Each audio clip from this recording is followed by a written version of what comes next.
يرفع الله الذين آمنوا منكم والذين أوتوا العلم درجات والله بما تعملون خبير. السلام عليكم ورحمة الله وبركاته. إن الحمد لله نحمده ونستعينه ونستغفره ونؤمن به ونتوكل عليه ونعوذ به من شرور أنفسنا ومن سيئات أعمالنا. من يهده الله فلا مضل له ومن يضلل فلا هادي له. أشهد أن لا إله إلا الله وحده لا شريك له وأشهد أن محمدا عبده ورسوله لا نبي بعده. اللهم صل وسلم على محمد وعلى آله وأصحابه وبارك وسلم تسليما كثيرا. وقد قال تعالى: يرفع الله الذين آمنوا منكم والذين أوتوا العلم درجات والله بما تعملون خبير. وقال رسول الله صلى الله عليه وسلم: من سلك طريقا يلتمس فيه علما سهل الله له به طريقا إلى الجنة atau kama qala Rasulullah sallallahu alaihi wasallam. Hadirin hadirat yang insyaallah dirahmati oleh Allah, kita lagi-lagi bersyukur kepada Allah karena dengan taufik hidayah inayahnya kita dapat berkumpul di tempat ini, duduk dalam tempat yang sangat mulia, Baitullah, rumahnya Allah, dan majlis yang sangat mulia yaitu majlis ilmu. Maka mudah-mudahan kehadiran kita di tempat ini Allah Subhanahu wa taala jadikan kita orang-orang yang dicintainya kelak di akhirat. Amin ya rabbal alamin. Jamaah ini rahmati Allah. Suatu ketika ada seorang sahabat yang bernama Sofwan bin Asal Al-Muradi. Seorang sahabat. Beliau ini adalah seorang sahabat yang senang sekali duduk di dalam majelis ilmu Rasulullah sallallahu alaihi wasallam. Ketika itu beliau bersandar ya di salah satu tiang di dekat Raudhah atau pilar. Jadi Bapak-bapak, kalau kita membaca hadis-hadis Rasulullah sallallahu alaihi wasallam itu ternyata dalam Raudhah antara mimbar dan rumah Rasulullah itu terdapat pilar-pilar yang sangat mulia. Namanya Uswanah. Ada Uswanah As-Sarir, pilar As-Sarir. Ada Uswanah Al-Wafud. Ada Uswanah At-Taubah. Ada Uswanah Aisyah. Itu pilar-pilar yang bersejarah yang memang diabadikan dalam hadis-hadis. Alhamdulillah, di pesantren sering kita baca, dan alhamdulillah bulan lalu Allah takdirkan untuk bisa melihat pilar itu dan duduk di pilar tersebut di Raudhah. Ternyata Bapak-bapak, ibu-ibu yang dirahmati oleh Allah, ada satu pilar yang disebut dengan Uswanah As-Sarir dan Uswanah At-Taubah. Ini pilar yang sering sekali Rasulullah itu bersandar di pilar tersebut. Pilar Sarir itu Rasulullah biasanya tidur di sana.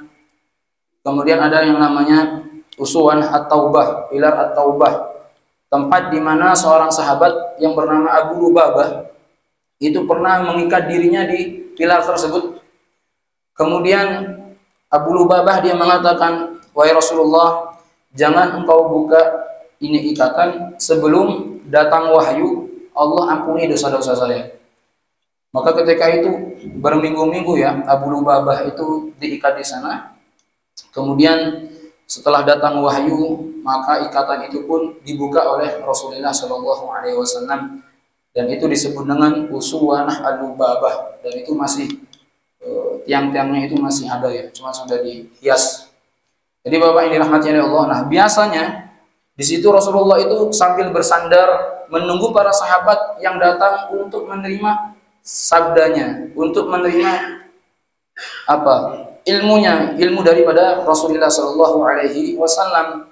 Termasuk seorang sahabat yang bernama Sofwan bin Asal Muradi, seorang sahabat yang datang kepada Rasulullah SAW. Ketika itu Rasulullah bersandar di pilar At-Taubah.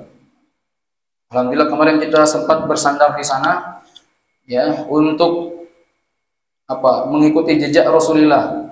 Selama ini kan kita mengkaji-kaji hadis, tapi nggak pernah kita praktekkan. Alhamdulillah dengan teman-teman, kebetulan ada teman-teman yang banyak sekali kuliah di Madinah, kita diajarkan, ayo kamu duduk di sana, tafa'ulan, ikut cara Rasulullah Shallallahu Alaihi Wasallam, dan ini nikmat terbesar. Makanya bapak-bapak, ibu-ibu, mudah-mudahan semua ya mendapat izin untuk datang ke kota Mekah Madinah. Kalau jenengan nanti di Raudhah, sering-sering melihat ke kiri. Di situ ada nanti pilar, memang beda sekali pilar dengan pilar-pilar yang lainnya. Di situ adalah pilar yang sangat bersejarah. Ya, ada tulisannya Abu Baba, Aisyah, pilar At-Taubah di situ. Nah, ketika itu ada seorang sahabat datang kepada Rasulullah Shallallahu Alaihi Wasallam. Ya, maka Sofwan, ya, bin Asal Al-Muradi datang kepada Rasulullah. Ataituhuna, wahai Rasulullah, saya datang di sini untuk mengambil beberapa ilmu daripada engkau, wahai Rasulullah. Maka ketika itu Rasulullah Shallallahu Alaihi Wasallam menjawab. Nah, jawaban beliau ini ketika beliau duduk di atau bersandar di uswanah At-Taubah, pilar At-Taubah. Beliau mengatakan, marhaban bi talibil ilmi.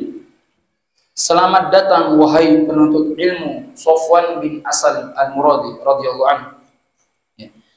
Inna talibal ilmi tahuffuhul malaikatu. Sesungguhnya penuntut ilmu itu, artinya orang yang suka duduk dalam majelis ilmu, tahufful malaikatu, maka dia itu akan selalu dikelilingi oleh para malaikat.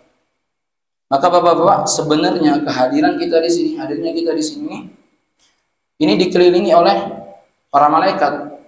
Kata siapa? Kata Rasulullah Shallallahu Alaihi Wasallam. Dan Rasulullah itu adalah perkataannya bukan dari hawa nafsunya. Wa ma yantiqu 'anil hawa in huwa illa wahyun yuha. Jadi Rasulullah itu kalau sudah bersabda bukan dari hawa nafsunya, tetapi memang ilham yang itu datangnya daripada Allah Subhanahu wa taala berupa wahyu. Ya. Jadi orang yang duduk dalam majelis ilmu, maka dia itu akan dikelilingi oleh para malaikat. Majelis apa itu? Majelis apa saja? Entah itu majelis ilmu, entah itu majelis tahsin tajwid Al-Qur'an, entah itu majelis zikir, intinya majelis yang disebut nama Allah, mengkaji ilmu-ilmu Allah, membaca Al-Qur'an, itu disebut dengan majelis ilmu yang para malaikat itu akan mengerumunya. Wa tadullu bi ajnihatiha. Kemudian para malaikat itu akan membentangkan sayap-sayapnya, para jamaah. Ya. Tsumma yarkabu ba'duhum ba'dha.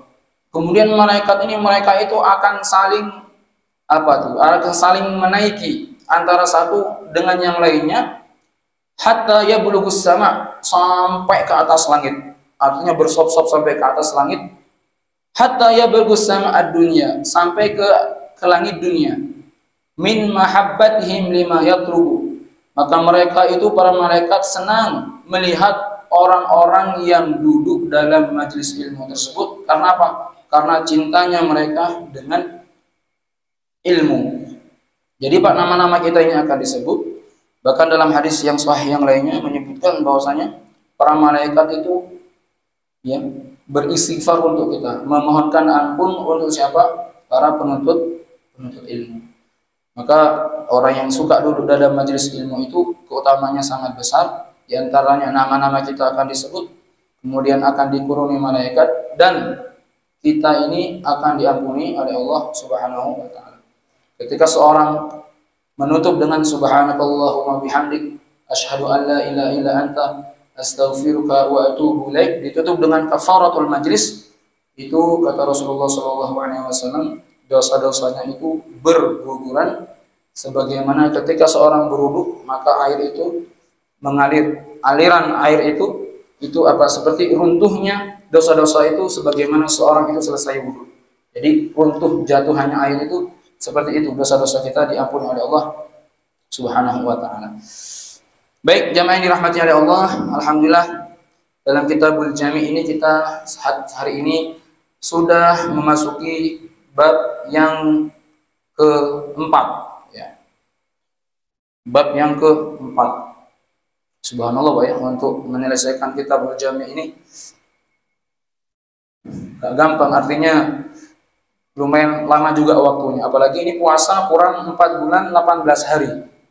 4 bulan 18 hari kita sudah akan memasuki puasa. Artinya insya Allah puasa tiba, Kitabul Jami' belum hatam. Tapi insya Allah istiqomah, mudah-mudahan kita bisa menyelesaikan, menghatamkan Kitabul Jami' dalam kitab Fi Bulughil Maram. Amin. Sekarang kita sudah memasuki bab yang keempat. Tetapi jamaah yang dirahmati oleh Allah, sebelum kita memasuki bab yang keempat, kita akan membacakan satu hadis dari bab ketiga. Ya, ini lupa saya bacakan karena waktunya sudah mepet. Kita bacakan satu hadis dulu dari bab yang ketiga, dan ini merupakan hadis terakhir. Wa an Anas radhiyallahu anhu qala Rasulullah sallallahu alaihi wasallam as-sumtu hikmatun wa qalilun fa'iluhu. Akhrajahu al-Baihaqi fi Syu'bi bi sanadin dha'ifin wa sahahahu annaha mauqufun min qauli Luqman al-Hakim. Dari Anas radhiyallahu anhu qala telah berkata, qala Rasulullah sallallahu alaihi wasallam, Rasulullah sallallahu alaihi wasallam bersabda, as-sumtu hikmatun, diam itu adalah hikmah. Ya.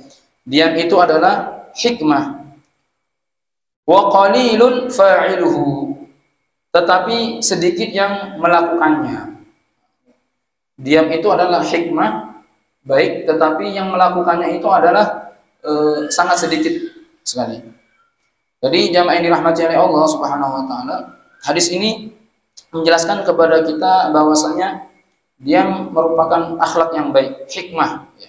Bahkan seorang ulama mengatakan law kana al-kalamu min fiddatin lakana syukutu min dhahabin. Sekiranya berbicara itu adalah perak, lakana sukutu, maka diam itu seperti emas, seperti itu. Paham ya? Diam itu seperti emas. Ada kalanya seseorang itu diam, ada kalanya seseorang itu harus berbicara. Nah, di sini suatu ketika ada seorang sahabat meminta nasihat kepada Rasulullah sallallahu alaihi wasallam. Ya Rasulullah, ausini, wahai Rasulullah, wasiatkanlah kepadaku amalan atau ibadah apa yang harus aku amalkan. Maka dengan jelas, dengan singkat Rasulullah sallallahu alaihi wasallam mengatakan, kuf alaika hada, kuf alaika hada, hati ke hati kamu dengan, Rasulullah mengatakan hada, maksudnya lisan ini. Berapa banyak asbab lisan ini seseorang dihantarkan ke dalam surganya Allah, dan berapa banyak asbab ini seseorang itu dihantarkan ke dalam nerakanya Allah Subhanahu wa ta'ala. Kemudian Rasulullah sallallahu alaihi wasallam ditanya lagi dengan seorang sahabat yang bernama Muaz, ya Rasulullah, wa inna lamu'akhaduna bima natakallamu bi. Wahai Rasulullah, apakah kita lamu'akhadun, akan disiksa, bima natakallamu bi, karena ucapan-ucapan kita? Wahai Rasulullah, apakah nanti kita di akhirat itu akan disiksa dengan ucapan-ucapan kita? Maka Rasulullah sallallahu alaihi wasallam mengatakan, wa hal yakubbun nasu fin nari ala wujuhim aw qala ala manakhirihim illa hasadi alsinatihim. Bukankah yakubbun nasu, seseorang itu banyak terjerumus ala wujuhihim, ke dalam api neraka jahanam, ala manakhirihim illa khasaidu alsinatihim, gara-gara hasil daripada perkataan-perkataan mereka. Maka di antara Rasulullah ketika Isra Mi'raj itu, bapak-bapak, ibu-ibu yang dirahmati oleh Allah, ternyata banyak sekali seseorang itu dimasukkan ke dalam api neraka disebabkan oleh apa? Alsinah, dengan lisan-lisan mereka. Jamaah yang dirahmati oleh Allah Subhanahu wa taala, oleh karena itu selagi perkataan itu tidak bermanfaat dan selagi perkataan itu tidak membawa mudarat, maka lebih baik kita diam. As-sukut sanimah, kata Rasulullah, diam itu selamat. Ketika kita ditanya oleh sesuatu yang kita tidak mengerti, kita ditanya, kok tiba-tiba kita sok-sok tahu begitu kan? Nah, itu bahaya. Itu bahaya. Apalagi berfatwa yang nyeleneh-nyeleneh, nah itu bahaya. Lisannya itu akan dipertanggungjawabkan di hadapan Allah Subhanahu wa taala. Kecuali jamaah yang dirahmati Allah, ketika ada kemungkaran, maka kita tidak boleh diam. Ya. Tidak boleh diam. Ketika ada kemungkaran, kata Rasulullah SAW, ubahlah dengan tanganmu jika tidak mampu dengan lisanmu. Apalagi dia seorang hakim, di situ ada keburukan, ada kebaikan. Ketika seorang hakim ini dia tahu bahwa ini adalah kebatilan, maka seorang hakim dia harus banyak berucap, harus banyak berkata-kata. Kenapa?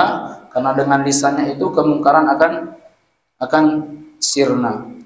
Jamaah yang dirahmati oleh Allah Subhanahu wa taala, kita lanjut sekarang masuk pada bab yang ke bab 4 ya, hadis pertama. Kita akan bab keempat ini adalah bab tarhib. Tarhib itu peringatan. Min masawiil akhlak, tentang peringatan kepada orang-orang yang memiliki peringatan yang buruk atau akhlak yang buruk. Ada targhib, ada tarhib.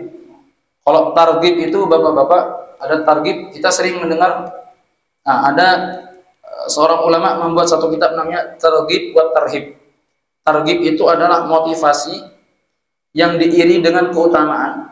Kalau tarhib itu adalah motivasi ya, nasihat tetapi diiri dengan ancaman. Itu bedanya.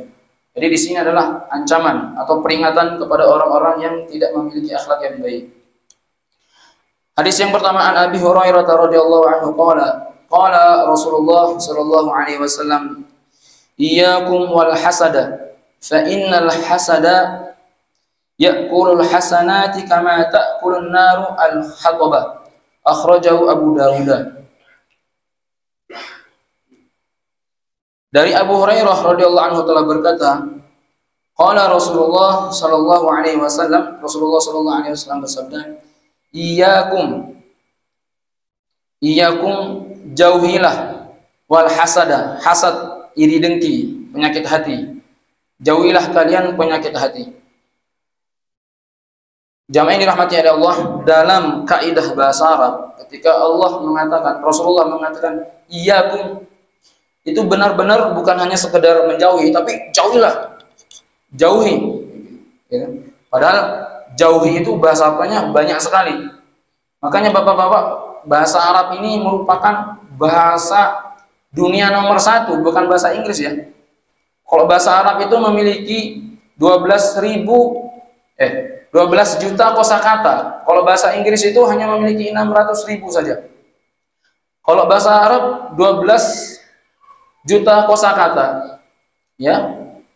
Duduklah kamu, itu ijlis, uqud, itu memiliki makna dan tujuan yang berbeda. Iyyakum itu artinya jauhilah atau idhab, pergi, jauhi, sama. Tetapi ketika Rasulullah sallallahu alaihi wasallam menggunakan mufrad atau kalimat iyyakum, itu bukan hanya sekedar jauhi, tapi jauhilah kamu, jangan sampai mendekat. Iyyakum wal hasad, jauhilah kalian al hasad, hasad atau iri dengki. Fa innal hasada, karena sesungguhnya hasad itu ya'kulul hasanat, akan membakar, akan memakan kebaikan-kebaikan. Kama ta'kulun naru, sebagaimana api yang membakar atau memakan al-hatabah, kayu bakar. Akhrajahu Abu Dawud. Hadis ini diriwayatkan Abu Daud.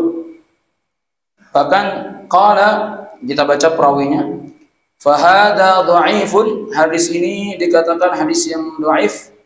Lima al-Bukhari, sebagaimana yang dikatakan al-Imam Bukhari, li'anna fihi majluhun mawri'an, karena di dalamnya terdapat perawi yang majhul. Ini saya akan bahas sedikit Pak ya, perawi majhul. Apa itu majhul?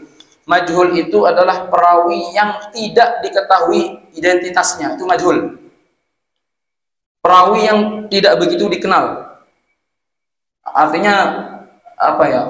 Perawi ini jarang didengar ini. Dan apakah perawi ini sikoh, kuat hafalannya atau dhabit atau tidak? Sehingga ini Bukhari ini luar biasa. Ketika ada perawi yang majhul, maka langsung didoifkan, dilemahkan oleh Imam Al-Bukhari. Yang menjadi pertanyaan adalah, apakah setiap perawi majhul itu secara otomatis lemah itu hadis? Kalau dalam kaidah dasar ilmu hadis itu menjadi lemah.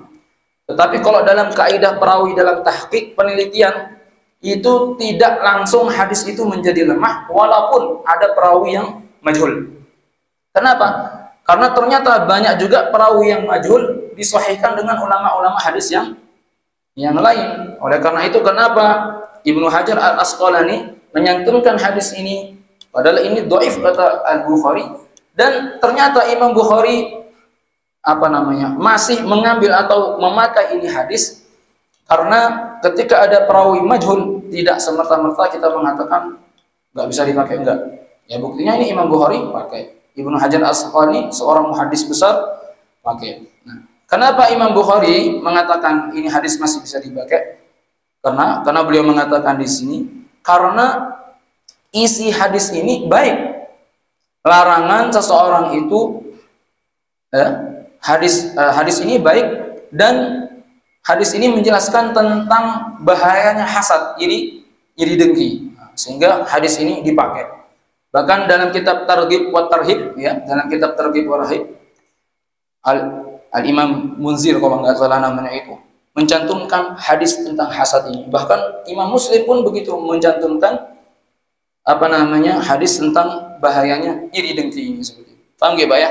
Jadi nggak semerta-merta ketika ada perawinya itu majhul kita akan mengatakan ini dhaif. Enggak, nanti dulu. Ya, nanti dulu. Dan ini tentunya yang faham tentang ini adalah orang-orang yang sudah berkecimpung atau mendalami ilmu hadis. Baik, kita akan jelaskan iyyakum wal hasad. Hati-hatilah kamu dengan hasad. Karena sesungguhnya hasad iri dengki itu akan memakan kebaikan yang kita lakukan bertahun-tahun. Karena satu penyakit hasad habis, Pak, sebagaimana kayu bakar yang dibakar oleh api.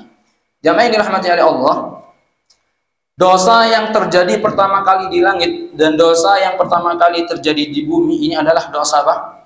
Dosa hasad. Dosa hasad. Kenapa? Kita melihat ketika Allah Subhanahu wa taala ciptakan Adam alaihissalam. Allah ciptakan Adam kan dari turab. Turab itu tanah liat yang basah. Turab itu dalam tafsir Ibnu Katsir ketika Allah ciptakan Adam ini, Pak, maka Allah itu dengan bijaksananya tidak mengambil dari satu tanah liat, tetapi semua tanah yang ada di muka bumi ini dijadikan satu, dicampur, kemudian jadilah Nabi Adam alaihissalam. Nah, ketika Nabi Adam alaihissalam diciptakan, Allah mengumumkan kepada seluruh makhluk yang ada di langit, dan ini sering kita dengar, inni ja'ilun fil ardi khalifah. Aku akan jadikan dia sebagai khalifah, pemimpin di muka bumi. Jamaah yang dirahmati Allah, ketika mendengar ada satu orang, ada satu makhluk yang akan dijadikan seorang pemimpin, maka biasanya orang yang memiliki penyakit hasad itu nggak terima dia. Oh, kenapa dia itu dijadikan khalifah? Maka ini iblis nggak terima dia. Kenapa nggak terima? Karena merasa dirinya itu paling baik. Jamaah ini rahmati Allah, iblis ini sampai penduduk langit mengatakan iblis ini bagian daripada malaikat. Saking hebatnya dia itu beribadah kepada Allah Subhanahu wa taala. Bahkan ibadahnya itu melebihi daripada malaikat. Padahal iblis ini kan bagian daripada setan, bagian daripada jin yang terbuat dari api, sedangkan malaikat terbuat dari cahaya. Seakan-akan iblis ini hampir sama seperti malaikat, bahkan ibadahnya itu melebihi daripada malaikat. Iblis ini, Pak, Bu, dalam tafsir disebutkan luar biasa. Iblis ini mendapat julukan Tausul Ibad, meraknya ahli ibadah. Merak. Kenapa dikatakan merak? Coba dari antara burung yang memiliki bulu yang sangat indah itu burung apa? Burung merak. Kalau kita datang ke kebun binatang, kita deketin itu burung merak, maka burung merak itu akan sombong, dia langsung akan membuka daripada ekornya itu untuk memperlihatkan ini loh, corak warna bulu saya sangat indah. Maka dikatakan Tausul Ibad, iblis ini dikatakan meraknya ahli ibadah karena memang tidak ada yang bisa menandingi ibadahnya iblis. Maka ketika Allah katakan ini Adam, aku akan jadikan dia sebagai khalifah, marah iblis. bertahun-tahun saya beribadah, kenapa bukan saya? Kok ini orang baru, bukan siapa-siapa, terbuat dari tanah lagi. Setelah itu Allah perintahkan untuk sujud, tambah marah iblis. Ana khairu minhu, aku lebih baik daripada dia, Adam. Untuk apa? Nah, asbab dosa hasad inilah, ya, ini dosa yang pertama kali terjadi di langit, maka Allah Subhanahu wa taala turunkan iblis laknatullah alaih, dia diusir dari surga. Sehingga Pak, ada satu riwayat mengatakan ketika itu iblis bertanya kepada Musa, wahai Musa, aku akan bertaubat, kira-kira apakah Allah itu akan mengampuni dosa saya? Engkau sebagai kalimullah, coba tanya kepada Allah. Hanya Nabi Musa kan sebagai kalimullah, tanya kepada Allah, wahai Allah, apakah ada celah iblis ini diampuni? Ada, kata Allah. Apa, wahai? Kemudian apa yang harus dia kerjakan? Sujud di atas kuburan Nabi Adam. Akhirnya Nabi Musa mengatakan, wah iblis, dosamu, taubatmu akan diterima dengan catatan kamu harus sujud di atas kuburannya Nabi Adam. Tambah marah iblis. Masih hidup aja saya nggak mau sujud, apalagi kuburan yang sudah mati. Bagaimana mungkin saya akan sujud? Nah, jadi ini penyakit pertama yang terjadi di langit itu adalah penyakit hasad. Termasuk penyakit atau dosa pertama yang ada di dunia ini adalah dosa hasad.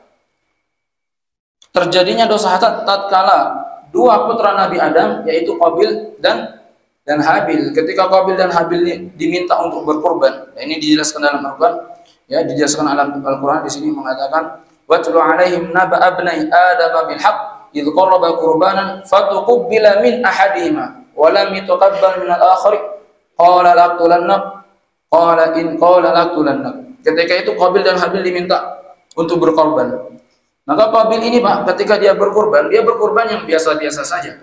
Bukan seperti Habil. Ketika Habil ini diminta untuk berkorban, maka Habil ini memberikan sesuatu yang sangat istimewa, sesuatu yang baik. Sehingga di antara dua orang ini, Qabil dan Habil, maka yang diterima korbannya itu adalah korbannya Habil alaihissalam. Ketika itu Qabil marah.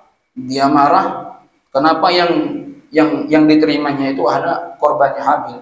Maka disitulah langsung Qabil karena dihasad, ini dengki, langsung membunuh daripada Habil. Maka betul kata Rasulullah SAW, penyakit hasad ini akan mengantarkan hasid ad-dulma ilal mahsud. Kata Rasulullah, orang yang memiliki penyakit hasad iri hati akan mengantarkan kezaliman kepada orang yang disakiti.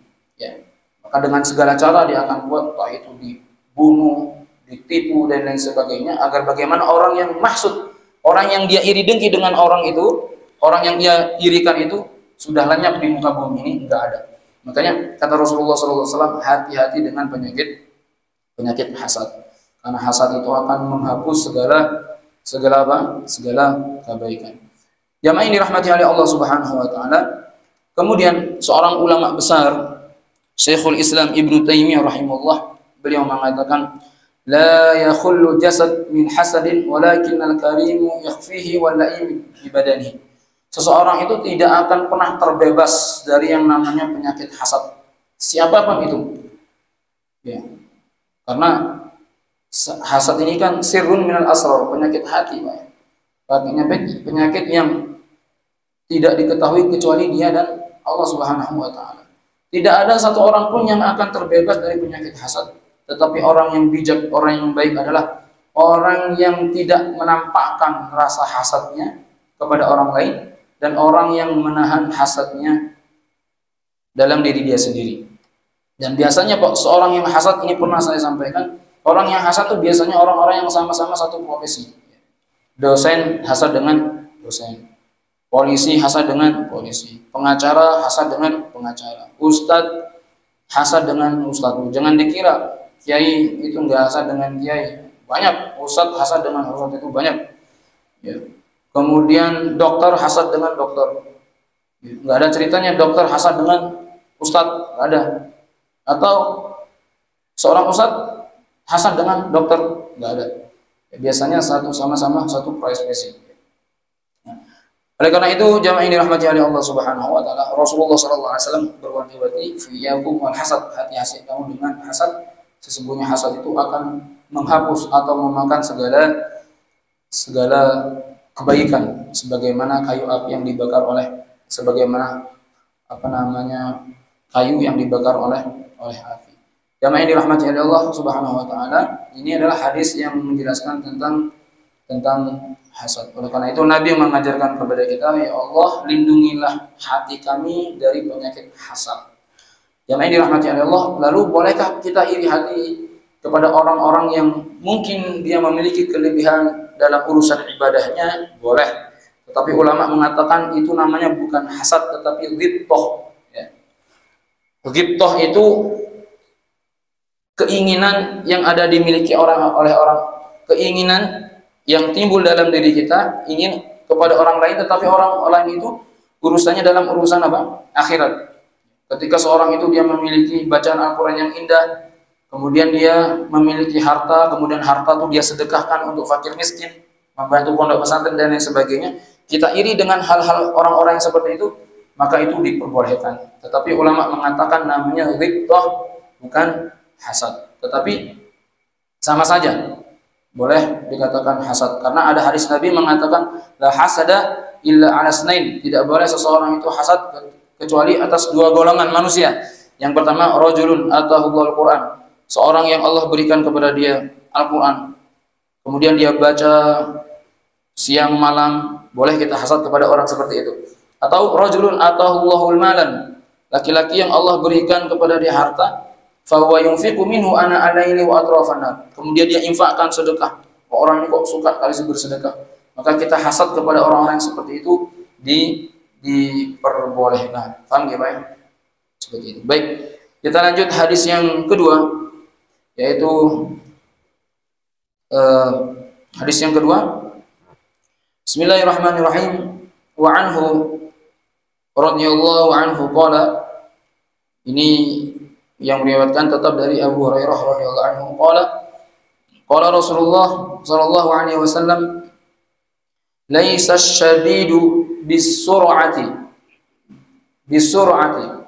Dalam redaksi lain mengatakan bisur'ati.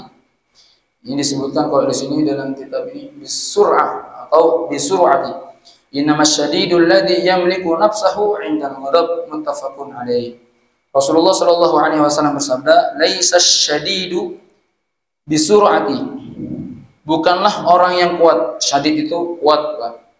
Bisur'ati, orang yang jago menjatuhkan orang lain. Jadi orang yang kuat itu kata Rasulullah bukanlah orang yang suka berkelahi dan dia menang dalam perkelahian itu, tidak.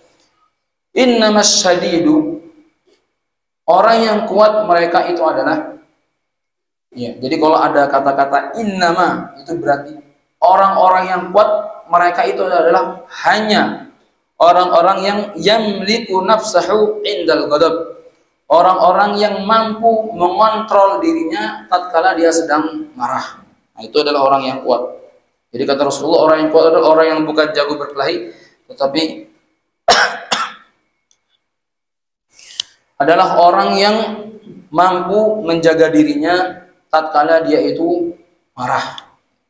Jadi kata Rasulullah, Pak, marah itu salah satu sifat yang gak baik yang dibenci oleh Allah Subhanahu wa ta'ala. Umar bin Khattab itu pemarah. Ketika beliau masuk Islam, maka marahnya beliau itu dialihkan. Kenapa? Yang namanya karakter sifat itu susah untuk dihilangkan. Kata Rasulullah SAW, aku lebih percaya ketika gunung itu berpindah dari satu tempat ke tempat yang lain daripada berubahnya karakter seseorang. Itu nggak mungkin. Sayyidina Umar itu memiliki sifat yang pemarah keras, tetapi kekerasannya itu yang dulu ya untuk membasmi orang-orang muslim. Sekarang ketika beliau masuk Islam, maka kekerasannya itu untuk membela yang hak dan menghilangkan yang batil.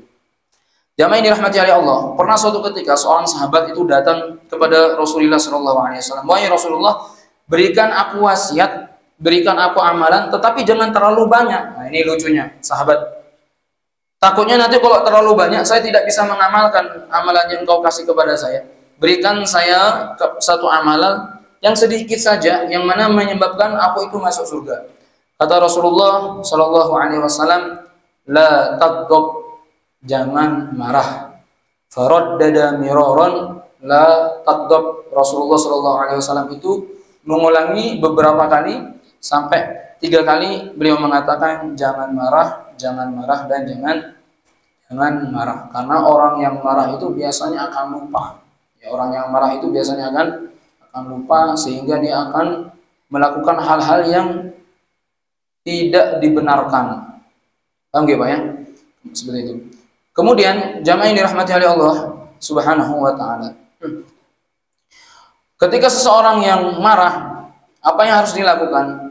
Maka para ulama bahkan Rasulullah SAW memberikan solusi kepada kita. Ketika engkau marah, maka lakukanlah beberapa hal. Yang pertama adalah at-ta'awudhu.